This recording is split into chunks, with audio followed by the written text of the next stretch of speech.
امروز میخوام بهت بگم که گرم کردن چند مدل داره یا چند مدل گرم کردن داره.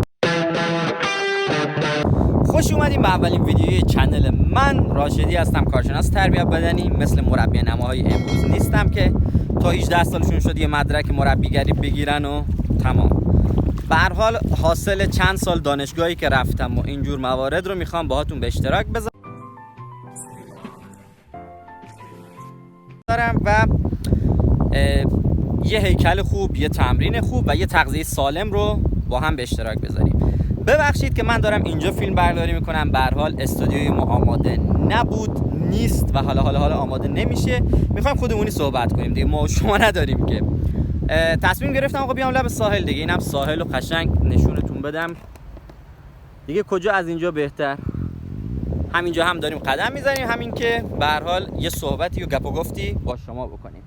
آقا تمرین نه، ببخشید، گرم کردن کلا دو نمونه داریم. یه گرم کردن عمومی هستش و یه گرم کردن اختصاصی. گرم کردن عمومی معمولا به اون گرم کردنی میگن که شامل تمام عضلات بدن میشه و یه چیز نرم استاندارد رو داره. یعنی شما کشش یا زوم خاصی رو روی یک عضله خاص انجام نمیدیم و یه گرم کردن عادی مثل قبل تمرین انجام میدین یا قبل از یه فعالیت ورزشی که میخوایم بکنین رو بهش میگیم تمرینات عمومی. گرم کردن عمومی، ببخشید، گرم کردن عمومی. گرم کردن اختصاصی به چی میگن؟ آقا شما قرار مثلا اینجوری بذاریم براتون مثال بزنم. قرار شما امروز تمرینات پا انجام بدید. خب مسلما وقتی میخواین تمرینات پا انجام بدید عضلات پا تحت کشش و فشار بیشتری قرار میگیره. پس هنگام گرم کردن سعی کنین روی عضلات پا زوم کنین. کشش بیشتر، گرم کردن بیشتر و کل زومتون روی اون تمرینات پا باشه. حالا واسه این مثال زدم که بهتر متوجه بشین. حالا فرض کنین شما مثلا دارم مثال میزنم، شما امروز قراره مثلا کشتیگیر هستین یا عرضم به خدمت وزنه بردار هستین، میخواین امروز وزنه کار کنین. خب مسلما عضلاتی که توی وزنه بلند کردن درگیر میشه، عضلات دست، مچ دست، شانه، سرشانه، زومتون روی اینا باشه و کشش بیشتری رو توی این عضلات ایجاد کنید و بیشتر گرم کردن رو به این عضلات اختصاص بدین. چرا؟ چون نتیجه‌ای که بعد از گرم کردن اختصاصی میگیرین اصلا خودتون هم توش میمونین، نه گرفتگی عضلات پیدا میکنین و نتیجه خیلی بهتری میگیرین.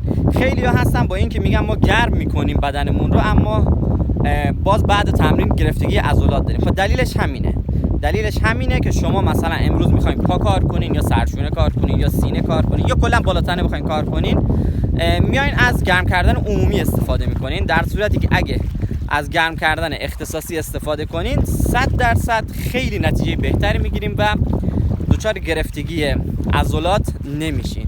گرم کردن عمومی هم که همونطور که بهتون گفتم، هر تمرینی یا هر فعالیت ورزشی یا حالا فوتبال میخواین برین یا هر چی، کلا حالا هر فعالیت ورزشی باشه، رشته خاصی باشه، شما سعی کنین که روی عضلات همون قسم، مثلا اگه فوتبال میخواین کار کنین سعی کنین بیشتر کششتون، بیشتر کار عضلانیتون روی پایین تنه باشه، روی پاها باشه. چرا؟ چون توی فوتبال معمولا پاها کار میکنه، کسی با بالاتنه کاری نداره و به همین صورت دیگر ورزش ها و دیگر تمرینات هم همین جوریه.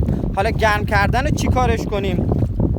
اگه میخواین مثال یه دونه براتون مثال میزنم، مثلا جلو بازو هستش. جلو بازو برای گرم کردن این قسمت سعی کنین بیشترین کشش رو در اون عضله به وجود بیارین. وقتی بیشترین کشش رو به وجود بیارین بافت های عضله از هم باز میشه، خون رسانی خیلی بهتری انجام میشه و در نتیجه بهبود تمرین شما خیلی بهتر میشه. یعنی عمل کردی که قراره یک گرم کردن عمومی و یک گرم کردن اختصاصی به صورت جداگانه روی عضلات شما داشته باشه خیلی با هم فرق میکنه.